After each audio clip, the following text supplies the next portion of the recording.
dua sifat. Sifat pertama, wan nazi'ati gharqa. Sifat kedua, wan nasyitati nashta. Sifat pertama, ada malaikat maut yang saat mencabut itu dia mencabut sekeras-kerasnya, sedalam-dalamnya. Gini, ini ada duri agak panjang masuk ke dalam tubuh, dalam daging. Tapi posisinya bukan vertikal begini, posisinya horizontal begini. Terus dipaksa dicabut begini. Kira-kira kebayang nggak rasanya? Ya? Nah, ini malaikat nazi'atu. Nazi'atu dari kata naza'a. Naza'a itu gini ilustrasinya. Kalau belum paham tentang ini, itu ada pohon di luar, dipaksa dicabut sekeras-kerasnya sampai akar-akarnya tercabut. Ya. Problemnya apa?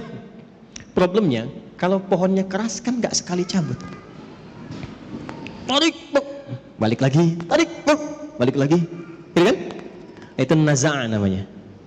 Yang mencabut dengan keras dan syiddah, bisyiddah wa unfid, dengan keras dan dalam, itu disebut dengan nazi'at. Gharqa, sampai ke dalam-dalam itu masuk. Jadi dari bawah cabut sampai ke sini. Tarik lagi. Kan ini takut. Kenapa?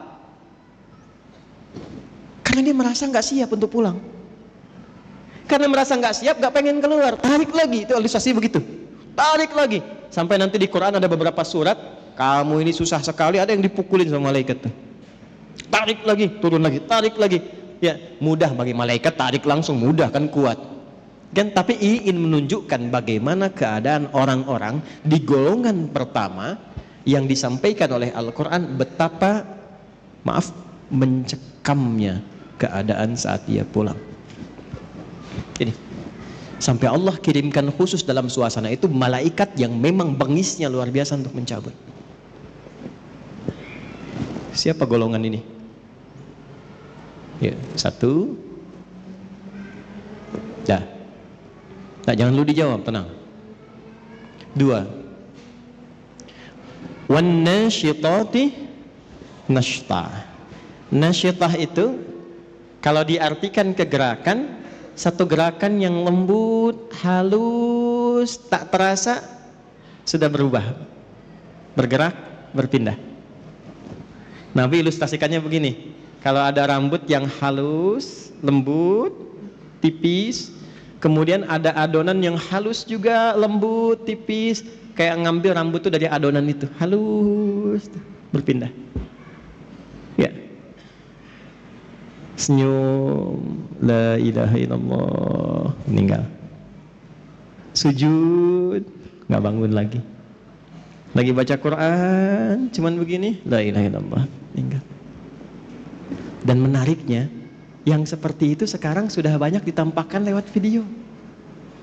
Tuh, kalau sudah Allah tampakkan ayatnya menjadi kauniyah dan belum sadar juga, maka dengan cara apa lagi Allah berikan hidayah untuk bertobat? Antum klik deh ya, klik misalnya di YouTube lah, ya, wafat husnul khatimah, orang syekh mengajar meninggal, baca Quran wafat, sujud wafat, klik, lihat bagaimana cara wafatnya. Nah, itu Allah tugaskan malaikat yang kedua, wan nasyitati nashta. Ada orang-orang yang Allah tugaskan malaikat untuk mengambil nyawanya, menemui mautnya dalam keadaan selembut-lembutnya, sehalus-halusnya, sampai rasa yang dia dapatkan pada saat kematian itu pun rasa-rasa yang ringan dibandingkan dengan yang pertamanya itu. Kalau narik rambut yang halus dari adonan yang halus itu masih ada rasanya nggak? Masih terasa kan, tapi ringan kan, lembut. Itulah yang menyebabkan orang kadang berkeringat saat meninggal itu. Ya, diambil, tenang dia meninggal, tenang. Tapi ada rasanya, ada. Nanti kalau sudah waktunya terasa juga gitu kan, berkeringat ada. Tapi halus, lembut, tenang, enak. Nanti insya Allah kita jemput itu, gak usah khawatir, gak usah takut. Takut itu justru tanda tanya. Kok takut pada sesuatu yang pasti? Yang nggak pasti itu yang kita takutkan. Yang pasti nggak usah ditakutin. Nggak, Allah Akbar. Nggak, antum nggak takut pun kejadian juga. Ngapain takut? Ya. Jadi yang ditakutkan tuh yang belum pastinya. Nah, yang belum pasti itu bekalnya, amalnya apa? Begitu itu tidak pasti, itu yang kita khawatirkan karena nggak punya harapan untuk setelahnya. Baik, kita bahas yang kedua dulu sebelum tadi yang pertama saya kasih tanda tanya. Siapa orang-orang yang dicabut dengan lembut itu? Yang tenang itu, yang nyaman itu. Sampai malaikat yang ditugaskan pun oleh Allah disifati dengan nasyitati nashta, pakai wawunya ataf kepada kosam, kosamnya sumpah. Saya bersumpah, kata Allah, ada di antara hambaku yang aku kirimkan hanya malaikat yang lembut untuk mencabut nyawanya. Sumpahnya Allah mengirimkan malaikat yang lembut, selembut-lembutnya untuk mencabut nyawa hambanya. Siapa hamba yang dimaksudkan di sini? Teruskan dulu ayatnya. Was-sabihati sabha, fas-sabiqati sabqa, fal-mudabbirati amra, sampai ayat 5. Allahu Akbar. Ini kuncinya. Was-sabihati di sini masih pakai qasam. Sabihati sabha. Setelah itu pakai fa litertib. Fas-sabiqati sabqa. Pakai fa. Fas-sabiqati sabqa. Setelah itu apa? Fal-mudabbirati amra, fal-mudabbirati amra. Dah sampai sini, sampai ayat 5. Ini kuncinya. Ini sindiran halus dan tajam sekali. Siapa orang-orang yang akan dicabut dengan lembut, dipisahkan dari kehidupan dunia yang mungkin dia alami keras. Jadi menariknya begini, ada orang-orang yang saat hidup di dunianya ini mungkin mengalami kejadian yang keras, tidak mengenakan, kasar dan sebagainya. Tapi ketika meninggal lembut sekali, halus, dan bahkan viral dia di alam langit. Bagaimana orang-orang ini kemuliaannya? Allah contohkan lewat tugasnya malaikat. Selain yang mencabut nyawa dengan 2 sifat ini, kata Allah, aku tugaskan juga dengan 3 tipikal pokok malaikat. Nah, 3 inilah sebetulnya sebagai isyarat karakter amal untuk kita demi menjemput kematian yang husnul khatimah. Was-sabihati sabha, aku bersumpah, aku juga siapkan malaikat yang tugasnya hanya bertasbih saja, dengan cepat, dengan indah, dengan kuat. Oke, pelan-pelan. Teman-teman masih ingat gak waktu saya sampaikan tadi dibuka di awal mukaddimah? Ibadah itu ada yang sifatnya apa yang pertama? Ritual. Nah, ritual ini digambarkan di Qur'annya dengan kata-kata tasbih. Tasbih. Ibadah dalam bentuk ritual itu digambarkan di Al-Qur'annya dalam bentuk apa? Tasbih. Nah, menariknya apa? Semua alam ini diciptakan oleh Allah itu untuk bertasbih. Buka Quran surah 17 ayat ke-44. Quran surah 17 Al-Isra ayat 44. Dan tempatnya pun di surah ke-17 Al-Isra. 17 rakaat. Peristiwa Isra. Isra kan peristiwa yang didapatkan dari Isra dan Mi'raj itu kan sholat kan? Nah, sholat itu teman-teman sekalian itu gambaran tasbih untuk kita. Malaikat juga bertasbih. Tusabbihu lahu as-samawati as-sab'u wal ardu wa man fihin. Ada? Hah? Wa in min syai'in, terus tuh, dapat. Walakin la tafqahuna tasbihahu. Tusabbihu lahu as-samawati as-sab'u. Semua yang ada di alam langit bertasbih kepada Allah. Wal ard, dan yang di bumi bertasbih. Kalau antum baca tafsirnya, ini misal yang banyak didapatkan tafsir Ibnu Katsir misalnya, yang agak banyak riwayat di situ. Itu ngambilnya dari tafsir Ibnu Jarir At-Tabari. Ibnu Katsir banyak ngambil dari situ. Yang tafsir riwayat ya. Kalau yang mau pendek-pendek, Jalalain, Tanwirul Mikbas itu pendek-pendek. Kalau mau ngambil tafsir riwayat tentang ayat ini, silahkan lihat. Itu akan mengambil satu riwayat di Mu'jam At-Tabrani, riwayat dari Abdurrahman bin Qutr. Ya, Abdurrahman bin Qutr ini meriwayatkan satu hal saat peristiwa Isra'nya Nabi sallallahu alaihi wasallam. Jadi begitu Nabi akan siap diberangkatkan antara Zamzam dan Maqam. Jadi ada makam Ibrahim, ada Zamzam, di antaranya itu ya dekat itu disiapkan berangkat dari mulai ke Masjidil Aqsa, naik kemudian ke langit. Itu apa komentar Nabi setelah turun? Saya mendengar malaikat semua bertasbih, bersahut-sahutan bertasbih pada Allah Subhanahu wa taala alam langit. Ya. Kalau Anda baca riwayatnya setelah itu di tafsirnya, teruskan tafsirnya sampai ke bawah, Anda akan temukan Allahu Akbar. Ini babnya iman ya, maaf, babnya iman. Pembuktiannya saat sakaratul maut. Kenapa Anda, saya, kita sering mendengar kalau makan itu sampai akhirnya? Mungkin di situ ada berkahnya. Pernah dengar? Ya kan? Karena setiap makanan dan minuman yang kita makan dan minum, itu sekalipun kita konsumsi, dia masih bertasbih kepada Allah Subhanahu wa taala. Riwayatnya ada. Baca tafsirnya. Ini bukan saya pribadi, bukan. Ngaji tafsirnya, lihat. Sampai makanan yang akan yukal dimakan itu masih bertasbih sebelum dimakan. Itu sebabnya kita nyari berkahnya. Ya. Saya kalau minum tuh ada nggak habis, orang datang rebutan. Kenapa nyari berkahnya? Saya bilang udah saya habisin berkahnya tadi. Canda aja. Itu gambaran. Nah, singkatnya tasbih itu gambaran dari ibadah. Inti sholat itu kan di ruku dan sujud. Ya Maryam uqnuti li rabbiki wasjudi warka'i ma'ar. Ya, inti sholat itu, inti paling pokoknya dari sekian rukun sholat itu di ruku dan sujudnya. Sebagai penghambaan kita kepada Allah, ruku dan sujud. Ruku dan sujud itu intinya tasbih. Coba lihat saat ruku baca apa? Subhana rabbiyal azim, tasbih. Saat sujud, subhana rabbiyal, intinya tasbih. Di tasbih itu jangan diartikan subhanallah saja, bukan. Tasbih itu kata atau kalimat singkat yang mewakili sifat-sifat ibadah kita kepada Allah dalam bentuk ritual. Jelas? Makanya kalau kita kurang dalam sholat tasbihnya, kurang maksimal ibadah ritual, kurang ruku khusyuk di dalamnya, kurang khusyuk dalam sujudnya, itulah sebabnya kenapa setelah sholat kita istighfar dulu. Setelah istighfar tasbih, subhanallah, subhanallah, subhanallah. Itu diantara hikmahnya. Jadi bukan cuma bacaan, ada maknanya. Intinya apa dengan kalimat ini? Tusabbihu lahu as-samawatu as-sab'u wal ardu wa man fihinna.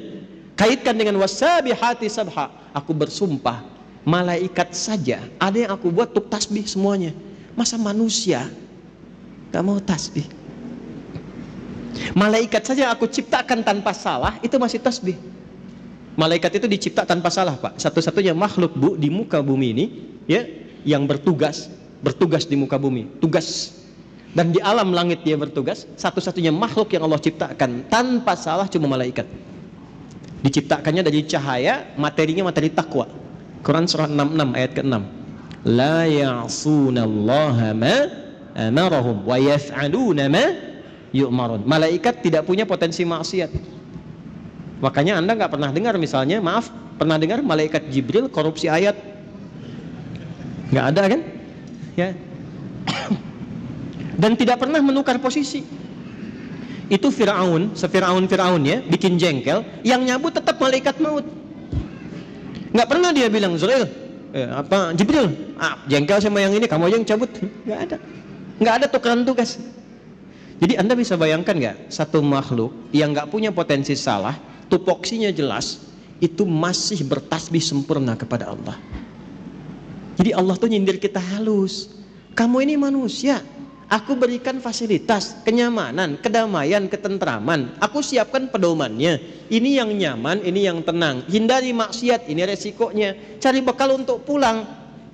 Aku berikan semua fasilitas itu. Kenapa engkau masih belum punya waktu untuk bertasbih kepadaku? Malaikat aja masih ibadah, kenapa engkau lupa dengan ibadah? Sedangkan harapan kamu husnul khatimah dan pengen masuk surga. Jadi kalau kita konversi ke ayat ini tentang pedoman hidup kita, kalau ingin didapatkan malaikatnya nasyitati nashta, maka jaga ibadah dan hubungan kita dengan Allah selama hidup. Salat fardu berapa kali dalam sehari? 5 waktu. Berapa rakaat? Jaga itu. Jaga. Setelah itu sunnahnya tingkatkan, rawatibnya, duhanya, tahajudnya. Itu ada maknanya semua. Kan kita latihan tumaninah, latihan tenang. Di antara dampak terbesarnya apa? Ini persiapan pulang. Orang yang punya hubungan baik dengan Allah, Allah perintahkan, dia punya hubungan baik dengan saya, cabut yang lembut, cabut yang halus. Yang diperintahkan cuma malaikat yang paling halus karena punya hubungan baik dengan Allah. Anda punya hubungan baik dengan pimpinan, mau berkunjung ke rumahnya, akses dibuka. Kue keluar, kata-kata baik keluar. Anda nggak punya hubungan baik, kasar, jadi musuh. Terus berharap pengen diterima dengan baik, susah. Susah. Satu. Jadi secara cepat kalau diinginkan husnul khatimah, mendapatkan malaikat yang lembut dalam sakaratul maut dan surga yang terbaik, pertama wassabihati sabha, teladani malaikat dalam rangka beribadah kepada Allah Subhanahu wa taala. Jangan tinggalkan ibadah ritual. Kalau masih yakin, masih beriman. Makanya kalimat salat itu dibuka dengan iman. Kalimat salat pertama Al-Baqarah ayat 3. Alladzina yu'minuna bil ghaibi wa yuqimunas, dan disebut dengan kalimat iman. Satu-satunya ibadah yang disebut dengan iman cuma salat di Quran. Itu di Al-Baqarah ayat 143. Wa ma kana Allahu liyudhi'a imanakum. Yuk, salat ya. Jadi kalau dulu kan kenapa salat? Supaya bahagia, hayya 'alal falah. Kenapa salat? Supaya tenang. Ya kan? Kenapa salat? Bukti mengabdi kepada Allah. Sekarang jawabannya setelah mengaji ini berubah. Kenapa salat? Supaya husnul khatimah saat wafat. Malaikat malu kalau keras-keras nyebutnya ahli salat, ahli la ilaha illallah. Nabi aja bilang, man qala fi akhiri hayati wa kama qala la ilaha illallah dakhala al-jannah. Siapa yang bisa mengucapkan la ilaha illallah di akhir hidupnya, terjamin surga untuknya. Tapi itu kalimat nggak bisa diapalin. La ilaha illallah, la ilaha illallah, la ilaha illallah, la ilaha illallah. Tapi salat enggak. Nggak bisa keluar, nggak bisa. Nggak bisa. Susah. Nalkinnya pun susah. Nggak mudah. Siapkan dari sekarang. Ya, malaikat malu lah. Anda dekat dengan pimpinan. Nih antum ya, dekat dengan pimpinan nih. Taruhlah Anda misalnya, ya nggak usah contoh yang aneh-aneh lah ya. Di kantor dengan pimpinan tuh, keluarganya bos masuk kantor, ya kan? Tiba kemudian misalnya, maaf nih, ada aturan mesti lepas sepatu. Kira-kira security-nya kasar atau lembut kepada antum tuh? Sedangkan sepatu antum kotor, pas mesti dilepas. Kira-kira saat diminta untuk dilepas itu dia akan lembut atau kasar menyampaikannya? Pasti lembut karena antum dekat dengan pimpinan keluarganya. Antum bukan siapa-siapa, sekantor nggak ada yang kenal, orang asing nggak jelas, pakaian juga nggak jelas, datang ke situ kotor semua, terus maksa pengen masuk. Kira-kira security bagaimana? Kencang, insya Allah kencang. Antum sholat dekat dengan Allah, la ilaha illallah tiap hari, ibadahnya luar biasa. Masa malaikat mau kencang-kencang nyebut nyawa antum? Umar bin Khattab, kenal? Aduh, udah mulai aneh nih ya. Ini kalau kita ngaji kitab-kitab hadis tuh dalam bab riwayat enak ngajinya. Optimis kita menyebut kematian, nggak takut dengan alam kubur. Dan ini ada yang mengatakan asbabnya malaikat maut tuh salah satunya jadi sedikit malaikat mungkar nakir agak sedikit humble itu gara-gara persoalan Umar. Datang, man rabbuka katanya. Nanti antum baca nih dalam riwayat hadis, man rabbuka. Umar tuh luar biasa. Gak usah kasar begitu katanya. Santai aja bahasa kita ya, santai aja. Anda akan tahu saya ini sahabatnya Rasulullah, kekasihnya kekasih Allah. Ya, masa Anda bertanya seperti itu katanya? Harus dibalikin tuh. Bisa nggak Anda begitu tuh? Man rabbuka, gitu kan? Masih nggak tahu kalau saya ini sering jamaah di Pondok Indah. Enggak, ini cuma gambaran saja. Kadang-kadang ulama-ulama itu kalau mau guyon itu ngambil-ngambil tuh seperti itu. Tapi memang teks-teks yang kita dapatkan itu yang Allah berikan kelembutan dalam setiap alam. Nyebutnya lembut, logikanya begitu. Masa yang dekat dengan Allah rajin sholat yang dikirim malaikat kasar, kan nggak mungkin. Masa kita salawat pada Rasulullah, dekat dengan Nabi, dengan amalan kita ikuti petunjuk, diancam di alam kubur dengan kata-kata kasar, kan nggak mungkin. Itulah nasyitati nashta. Nah, untuk mendapatkan itu supaya lebih lembut lagi bagaimana? Cepat, pakai fa, berubah tuh. Ayat 4 pakai fa. Harfu atfin rabitin baina syai'aini bila hudud. Paham? Tidak. huruf yang menyambungkan dua peristiwa tanpa jeda dengan cepat. Jadi begitu yang ayat 3 itu tasbih, ibadah, yang keempatnya pakai fa, cepat nih, jangan tunda. Apa yang dipercepat? Sabiqatis sabqa. Ada malaikat yang berlomba mencatat amalan. Nih yang dicatat tuh siapa amalannya? Kan nggak mungkin malaikat catat amalan sendiri. Malaikat turun ke bumi catat amalannya sendiri, nggak mungkin. Ini tanda dari Allah. Ada malaikat yang lomba-lomba cepat-cepat. Ngapain cepat-cepat? Mencatat amal hamba. Siapa yang dicatat itu? Dalilnya mana untuk menegaskan ini? Al-Baqarah ayat 148. Ketemu kalimat sabaknya. Quran surah 2 ayat 148. Walikulli wijhatun huwa muwalliha. Sama dengan fa di sini, fa di sana. Fastabiqul khairat. Fastabiqul khairat. Tuh. Tuh. Kencengin tuh. Ini maksudnya. Kencengin. Optimis kita. Di sini fasabiqatus sabqa. Ya, fasabiqatis sabqa, di sini fastabiqul khairat. Walikulli wijhatun huwa muwalliha.